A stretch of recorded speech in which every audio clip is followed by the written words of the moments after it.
क्यारे की मिट्टी, क्यारे की मिट्टी मतलब जिस मिट्टी पर कोई गंदगी ना करी गई हो, ऐसी जगह की मिट्टी को लेकर जाए। और मिट्टी को लाने के बाद थोड़ा पानी का सींचन कर दें, अर्थात घर में लाएं तो उससे पहले मिट्टी को पवित्र करें। अपने घर में गंगा जल रखा हो, यमुना जल रखा हो, सरयू जी का जल रखा हो, उससे मिट्टी का सींचन कर दें। मान लो अगर ये जल नहीं भी है तो जल के अंदर थोड़ा सा इत्र डालकर मिट्टी का सींचन करें। अगर इत्र भी नहीं है तो जल के अंदर थोड़ा सा दूध डालकर मिट्टी का सींचन करें। दूध भी नहीं है तो एक बेलपत्री जल के अंदर डालकर उस पानी का सींचन करें। बेलपत्र भी नहीं है, पीपल का पत्ता डालकर उसका सींचन कर दें। पर मिट्टी पर घर में लाते से ही, ये नहीं कि मिट्टी आज लाए और तुमको शिवलिंग कल बनाना है, तो मिट्टी अगर 1 दिन पहले लाए हो, 2 दिन पहले लाए हो, 4 दिन पहले लाए हो, तो उसी दिन जल का सींचन होना चाहिए। ये नहीं कि जिस दिन बनाएंगे उस दिन सींचन होगा। मिट्टी पर पानी का छींटा, सींचन भले ज़्यादा मत डालो, पर छींटा तो उस दिन लगा देना चाहिए जिस दिन घर में मिट्टी लेकर आए हो, जिस दिन लेकर। फिर भले तुम शिवलिंग 15 दिन बाद बनाओ, 8 दिन बाद बनाओ, 10 दिन बाद बनाओ, 3 दिन बाद बनाओ, पर उस समय पर मिट्टी का सींचन उस समय हो जाना चाहिए।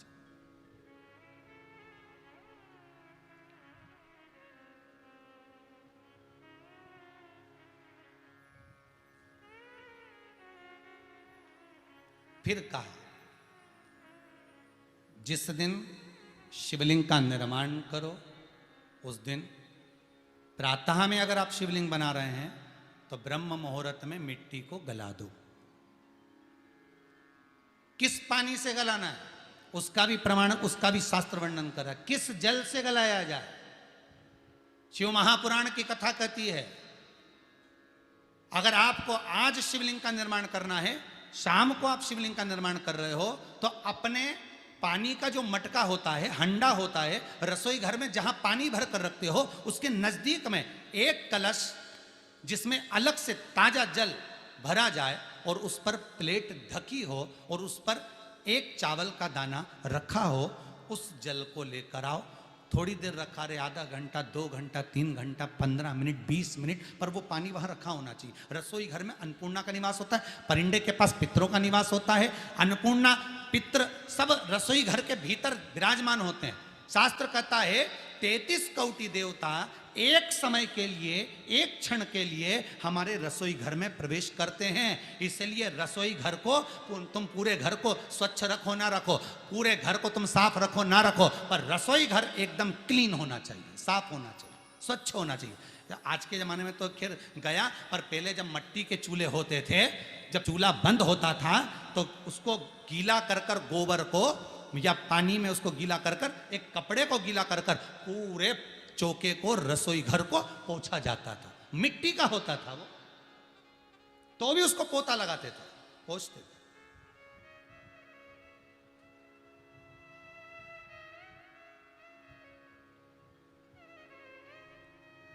तो पहला क्रम है पार्थिव शिवलिंग का निर्माण। सावन के महीने में अगर आप शिवलिंग बनाते हैं, सोमवार को शिवलिंग बनाते हैं, तो नियम ध्यान रखिएगा महाराज, लिंग पुराण से है ये, इसका नियम ध्यान रखिए। क्या करना है, मिट्टी को लाना है, जल का छींटा देना, छींटा जरूर देना, घर में लेकर आए और जल का छींटा होना जरूरी है। 2 दिन तक, 3 दिन तक मिट्टी रखी हुई है और उसके बाद अगर आपने पानी का छींटा नहीं दिया है और आपने डायरेक्ट मिट्टी को गला दिया और उसके बाद बनाया, तो उसका कोई प्रमाण नहीं। जल का छींटा अवश्य। फिर उसको रख दें, 15 दिन बाद बनाओ, 4 दिन बाद बनाओ, 3 दिन बाद बनाओ, 2 दिन बाद बनाओ। शिवलिंग जब बनाओ तब उस मिट्टी को, जो कलश आपने रसोई घर में रखा है चावल का दाना रखकर प्लेट के ऊपर, अर्थात उस कलश का जल उस मिट्टी में थोड़ा सा डालिए। क्यों डाला जाता है उसका भी भाव वर्णन किया है। अब भविष्य पुराण, स्कंद पुराण और अग्नि पुराण, इन तीनों से ले लिया गया, वर्णन किया गया। जब उस कलश का जल हम डालते हैं तो उस कलश में पितरों का भाव आ जाता है, अन्नपूर्णा का भाव आ जाता है, घर में लक्ष्मी का भाव आ जाता है, संपदा का भाव आ जाता है। पूरे 24 घंटे के अंदर एक क्षण के लिए रसोई घर में 33 कोटि देवता आते हैं, तो वो देवता का सारा भाव उस कलश के अंदर आ जाता है। और वो जल जब हम उस मिट्टी में मिलाते हैं तो गंगा, यमुना, सरयू, सरस्वती, ये 33 कोटि देवता में, तो इन सब का आनंद उस जल में आ जाता है। और वो जल जब हम मिट्टी में मिलाते हैं तो मिट्टी पवित्र हो जाती है, स्वयं कैलाश अधिपति को स्वीकार करने के लायक हो जाती है, निर्मित करने के लायक हो जाती है।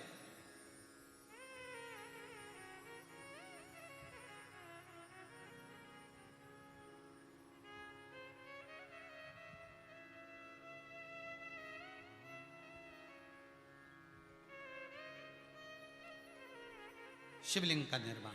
अब शिवलिंग का निर्माण कैसे करना? मिट्टी में गला दिया पानी में। सबसे पहले शिवलिंग बनाने से पहले पात्र जो होता है उसके नीचे एक बेलपत्र रखी जाती है। क्या रखना है? एक बेलपत्र।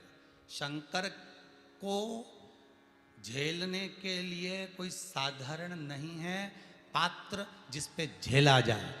स्वयं गंगा शिव की जटा में और आप शंकर के शिवलिंग का निर्माण कर रहे हो, कोई साधारण नहीं हो सकता। स्वयं आप विदेश्वर संहिता के अंतर्गत पढ़े कि ब्रह्मा और विष्णु, ब्रह्मा ऊपर जा रहे हैं, भगवान विष्णु नीचे जा रहे हैं, तो पता नहीं कर पा रहे कि यहां चरण कहां पर और शीश कहां पर है,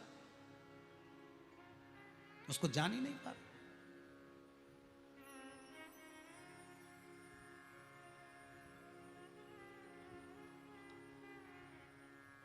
बस एक बेलपत्र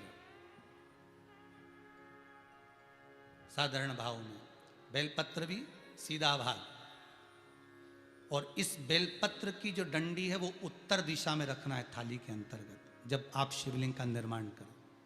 उत्तर। इसके ऊपर जो गलाई हुई मिट्टी है वो डाल दीजिए, और डालने के बाद सबसे पहले शिवलिंग का स्वरूप बनाना है। सबसे पहले नीचे की जलाधारी नहीं बनाना। क्या बनाना है? शिवलिंग का स्वरूप बनाना। बनाने के बाद उसी शिवलिंग के पास में और मिट्टी डाल लीजिए, फिर जलाधारी का निर्माण करें। फिर जलाधारी,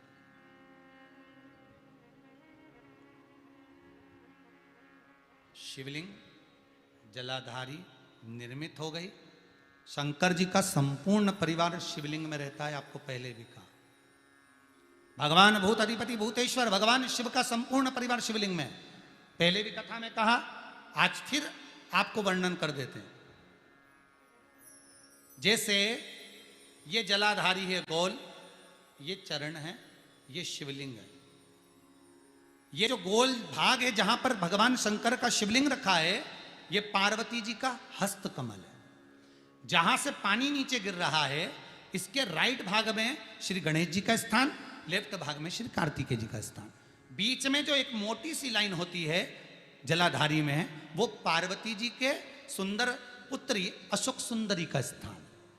शंकर जी के ऊपर जो तिकोनी रखी रहती है, उसके ऊपर से जो जल बूंद बूंद नीचे गिरता है, ये जो पानी बूंद बूंद नीचे गिरता है, या आप कलश से जल चढ़ाते हो या आप श्रृंगी से जल चढ़ाते हो, तो ये जो पानी गिर रहा है, ये शंकर भगवान की 5 पुत्रियां, जया, विषहरा, शामरी बारी, दौतली और देव, ये शंकर जी की 5 बेटियां, 5 पुत्री। कार्तिकेय भी है, गणेश भी हैं, अशोक सुंदरी भी है, शंकर जी की 5 बेटियां भी हैं, शंकर भी है और पार्वती भी। अर्थात शिव जी के परिवार में आपको गणेश जी की पूजन अलग करने जाने की जरूरत नहीं पड़ेगी, शंकर के परिवार में पार्वती जी की पूजन अलग करने जाने की जरूरत नहीं पड़ेगी, कार्तिकेय की पूजन अलग जाकर करने की जरूरत नहीं है। शंकर का परिवार शंकर के शिवलिंग के साथ में उस जलाधारी में संपूर्ण परिवार शंकर का विराजमान है। संपूर्ण परिवार, कुछ भी नहीं, संपूर्ण, और पूरा परिवार है महाराज। फिर वही बात आई, ध्यान दीजिएगा, जिस व्यक्ति को नींद ना आवे, रात्रि को सोते समय टेबलेट खाने की जरूरत नहीं, शंकर भगवान की 5 पुत्रियों का नाम लीजिए। जया, हाथ में जल लो, पलंग पर बैठो, जल हाथ में लिया, जया आचमन कर लो, विषहरा आचमन कर लो, शामली बारी आचमन कर लो, दौतली आचमन कर लो और देव आचमन कर लो। ये शंकर की जो 5 पुत्रियां हैं, ये ऐसी पुत्रियां हैं जो निंद्रा देवी को लेकर आती हैं और हमें विश्राम का आनंद सुख प्रदान करती हैं, हमारे नयनों पर विराजमान रहती।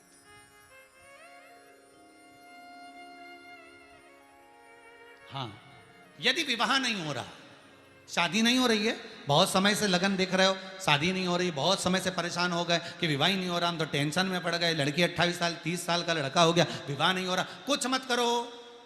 अष्टमी तिथि आए तो अशोक सुंदरी वाली जो जगह है वहां पर हल्दी की 7 बिंदियां लगा दो, लड़का लड़की का हाथ उस बिंदी पर रखवा दो, उसका नाम गोत्र बोलो, उसी हल्दी में उसके हाथ पीले करवा दो और पीपल के पेड़ पर उस हाथ के 5 छापे पड़वा दो, 3 महीने में विवाह पक्का हो जाता है महाराज। उसका इतना, अशोक सुंदरी के उस हल्दी का इतना प्रमाण।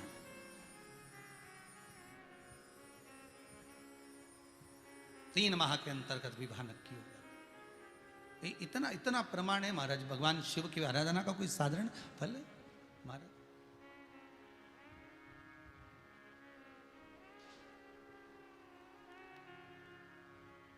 निर्मित करा शिवलिंग। एक बार सब जितने भी टीवी पर बैठे हैं, सम्मुख में कथा सुन रहे हैं, फेसबुक यूट्यूब पर सुन रहे हैं, एक बार साथ में समझें वापिस निर्माण को, शिवलिंग के निर्माण को। मिट्टी लाए, स्वच्छ जगह की, जल का छींटा दिया, रखा। जब शिवलिंग बनाया तो एक कलश पानी पहले से 2 घंटा, आधा घंटा, 15 मिनट, 20 मिनट पहले उसको रख दिया, उसी पानी से उसको गीला करा। गीला करने के बाद उसका निर्माण सबसे पहले बेलपत्री, बेलपत्री के ऊपर मिट्टी, मिट्टी के ऊपर रखकर शिवलिंग का निर्माण, फिर जलाधारी का निर्माण, जलाधारी का निर्माण और शिवलिंग का निर्माण पूर्ण होने के बाद में फिर बाबा का सुंदर भाव से आप श्रृंगार करें, अभिषेक करें, पूजन करें। और एक बात याद रखना, पार्थिव शिवलिंग का अगर निर्माण करा है तो आपको वो पार्थिव शिवलिंग को रात्रि होने से पहले विसर्जन होना जरूरी है। हाँ, अगर कोई भी शिवरात्रि का दिन है तो फिर आप पूरी रात रख सकते हो। हरतालिका तीज का दिन है, पूरी रात रख सकते हो। बड़ी तीज है, छोटी तीज है, आप शिवलिंग बनाए हो तो आप पूरी रात रख सकते हो। विशेष कोई उत्सव है, श्रावण का महीना है, पूरी रात रख सकते हो। पर बाकी के समय अगर आप शिवलिंग का निर्माण करें तो उसको सूर्यास्त होने के पहले आप उसको नदी में, जल में, जलाशय में विसर्जन करें। बहुत ध्यान दीजिएगा, विसर्जन करते समय जब आप विसर्जन करें, पानी में अपने पात्र को, शिवलिंग को जब छोड़ें, उस समय पर ध्यान दीजिएगा कि शिवलिंग की जो जल की धार है, जिसका उत्तर की ओर जो जल की धार होती है, विसर्जन करते समय वो जल की धार अर्थात वो उत्तर का भाग हमारी ओर होना चाहिए और थाली इस तरह से पकड़ें कि वो भाग हमको जब डालें तो वो भाग हमको दिखे, थोड़ा सा नजर आए पानी में डालते समय। और जब वो थोड़ा भाग दिखता रहे, और जिसलिए आपने शिवलिंग बनाया, जिस कामना से आपने शिवलिंग बनाया है, वो कामना उस भाग को पानी में देखते देखते बोल दीजिए, वो कामना पूर्ण हो जाती है। इसको कहते हैं पार्थिव शिवलिंग का निर्माण करना और उसकी आराधना करना। उसकी आराधना कई लोग करते हैं, बना भी लेते हैं, पूजन भी करते हैं, और कई बार कहते हैं हमारा काम नहीं, तो उसमें भगवान का दोष नहीं है, दोष अपना। देखो, आप आए नहीं, सुबह हो गई, मेरी पूजा की थाली धरी की धरी रहेगी। क्यों नहीं आए, किस लिए नहीं, वो हमें देखना।